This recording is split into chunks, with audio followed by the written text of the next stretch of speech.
How do you make an AI talk? You want to learn how to make an AI talk? This is how we're going to do it with an API. Okay, so what we're going to do is go to generate audio from, and what does this say? From input. Okay, so what we're going to do is we have the OpenAI endpoint for the root of the API or the entry to the API, and we have audio and speech. These are our roots. And so we have the model is TTS1, and the input is today is such a wonderful day to build something we love. And then the voice is alloy.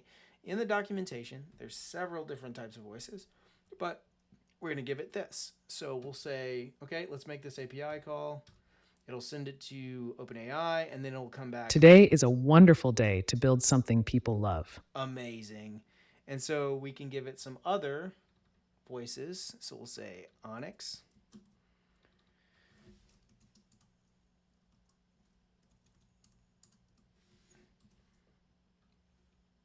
And then we'll make the request. Today is a wonderful day to build something people love.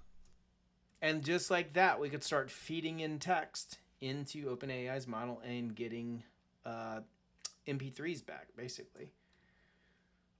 We'll do it again. And then we'll listen to it again. Today is a wonderful day to build something people love. Sweet. So this is a cool way. I can't think of any ways that this could be integrated, but I'm sure someone has a good idea out there. So if you can give me an idea of how you want this integrated, I'll cut you a deal on some development. So as always, reach out to me if you need any help. Like and subscribe. Hit the notification bell for more videos as they come out. And I really hope this was helpful. I really love this stuff. It's super cool. And yeah, let me know your thoughts. Have a good one.